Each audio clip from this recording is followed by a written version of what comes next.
day in what will go down in history as the greatest demonstration for freedom in the history of our nation.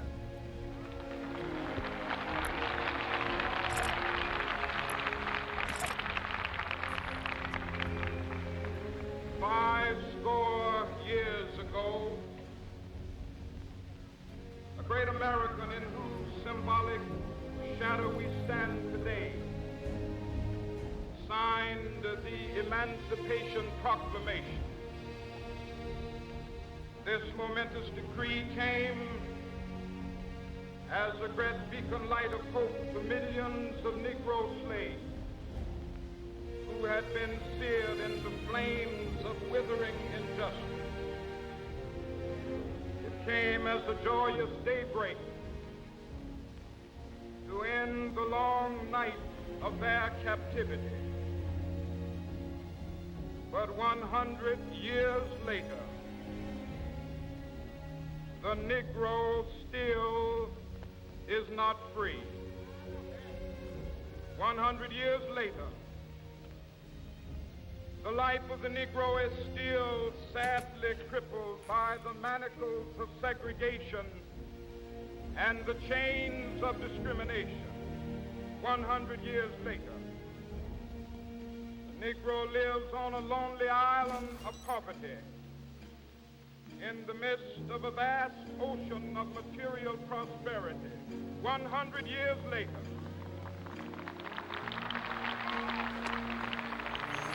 the Negro is still languished in the corners of American society, finds himself in exile in his own land. So we've come here today to dramatize a shameful condition. In a sense, we've come to our nation's capital to cash a check. When the architects of our republic wrote the magnificent words of the Constitution and the Declaration of Independence, they were signing a promissory note to which every American was to fall heir. This note was a promise that all men, yes, black men as well as white men, would be guaranteed the unalienable rights of life, liberty, and the pursuit of happiness. It is obvious today that America has defaulted on this promissory note insofar as her citizens of color are concerned. Instead of honoring this sacred obligation, America has given the Negro people a bad check, a check which has come back marked insufficient funds.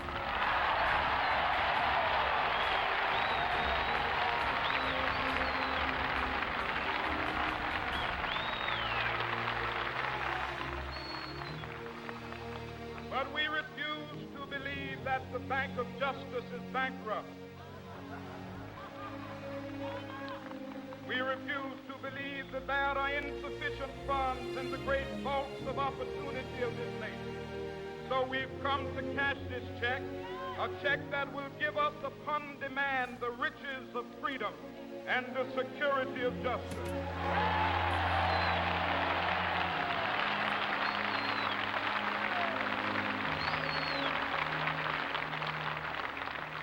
We have also come to this hallowed spot to remind America of the fierce urgency of now. This is no time to engage in the luxury of cooling off or to take the tranquilizing drug of gradualism.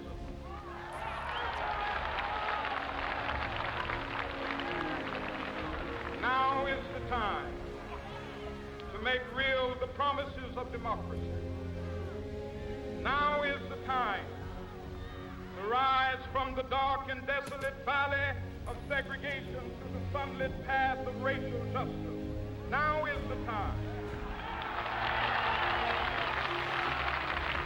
to lift our nation from the quicksands of racial injustice to the solid rock of brotherhood. Now is the time. Make justice a reality for all of God's children. It would be fatal for the nation to overlook the urgency of the moment. This sweltering summer of the Negro's legitimate discontent will not pass until there is an invigorating autumn of freedom and equality. 1963 is not an end, but a beginning. Those who hope that the Negro needed to blow off steam and will now be content will have a rude awakening if the nation returns to business as usual.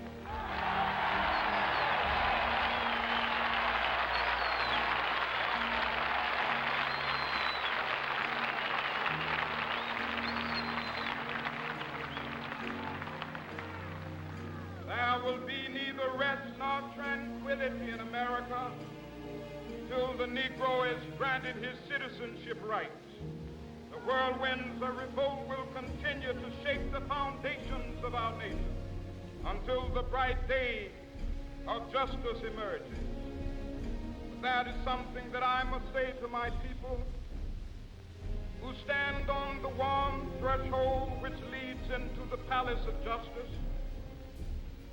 In the process of gaining our rightful place, we must not be guilty of wrongful deeds. Let us not seek to satisfy our thirst for freedom by drinking from the cup of bitterness and hatred.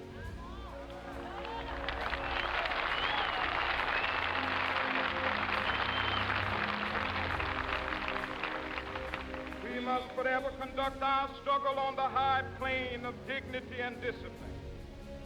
We must not allow our creative protests to degenerate into physical violence. Again and again, we must rise to the majestic heights of meeting physical force with soul force. The marvelous new militancy which has engulfed the Negro community must not lead us to a distrust of all white people. For many of our white brothers, as evidenced by their presence here today, have come to realize that their destiny is tied up with our destiny.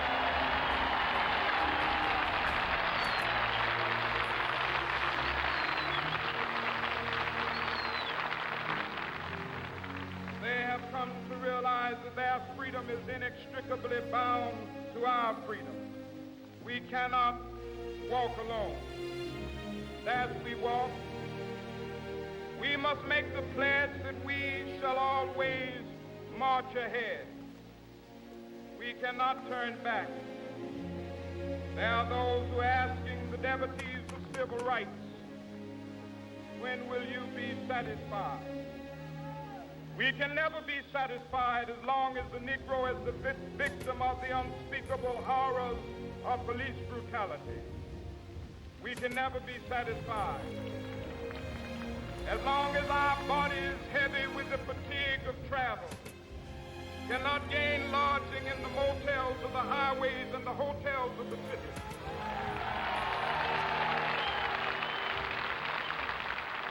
We cannot be satisfied as long as the Negro's basic mobility is from a smaller ghetto to a larger one. We can never be satisfied as long as our children are stripped of their selfhood and robbed of their dignity by signs stating for whites only.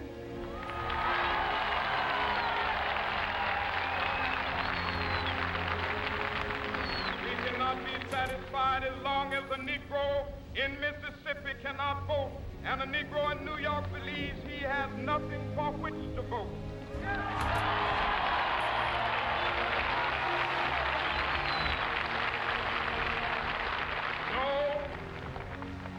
No, we are not satisfied, and we will not be satisfied until justice rolls down like waters and righteousness like a mighty stream.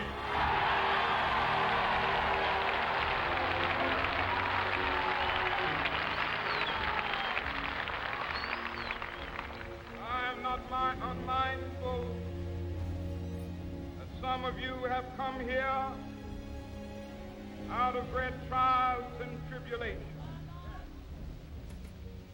Some of you have come fresh from narrow jail cells. Some of you have come from areas where your quest for freedom left you battered by the storms of persecution, staggered by the winds of police brutality. You have been the veterans of creative suffering. Continue to work with the faith that unearned suffering is redemptive. Go back to Mississippi. Go back to Alabama. Go back to South Carolina. Go back to Georgia. Go back to Louisiana. Go back to the slums and ghettos of our northern cities, knowing that somehow this situation can and will be changed. Let us not wallow in the valley of despair. I say to you today, my friend,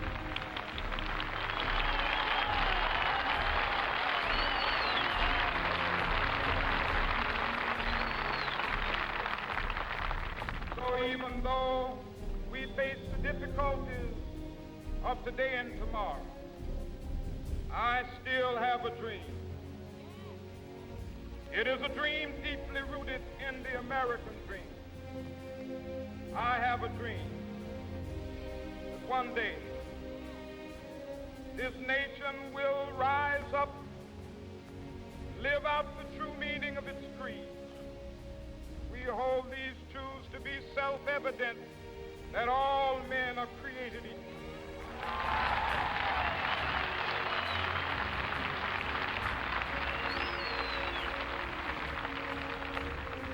I have a dream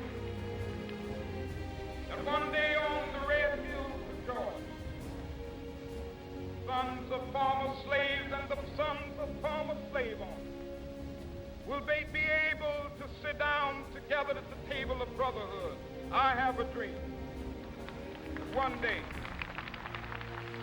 even the state of Mississippi, a state sweltering with the heat of injustice, sweltering with the heat of oppression, be transformed into an oasis of freedom and justice. I have a dream.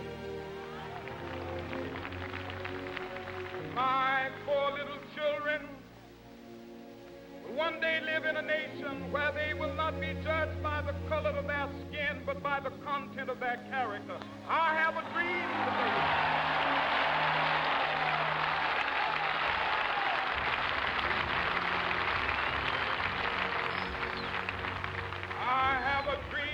One day, down in Alabama, with its vicious racists, with its governor having his lips dripping with the words of interposition and nullification.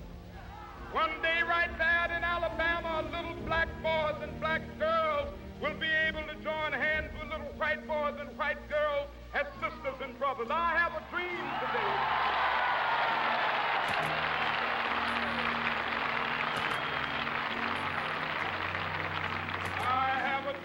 That one day every valley shall be exalted. Every hill and mountain shall be made low. The rough places will be made plain, and the crooked places will be made straight. And the glory of the Lord shall be revealed, and all flesh shall see it together. This is our hope. This is the faith that I go back to the South with. With this faith, we will be able to hew out of the mountain of despair a stone of hope.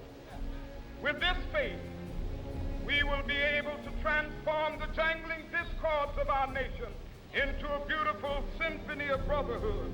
With this faith, we will be able to work together, to pray together, to struggle together, to go to jail together, to stand up for freedom together, knowing that we will be free one day. This will be the day. This will be the day when all of God's children be able to sing with new meaning, my country tears of thee. Sweet land of liberty of thee I sing. Land where my fathers died, land of the pilgrim's pride. From every mountainside, let freedom ring. And if America is to be a great nation, this must become true. So let freedom ring from the prodigious hilltops of New Hampshire. Let freedom ring from the mighty mountains of New York. Let freedom ring from the heightening Alleghenies of Pennsylvania. Let freedom ring from the snow-capped Rockies of Colorado. Let freedom ring from the curvaceous slopes of California. But not only that, let freedom ring from Stone Mountain of Georgia. Let freedom ring from Lookout Mountain of Tennessee. Let freedom ring from every hill and molehill of Mississippi, from every mountainside.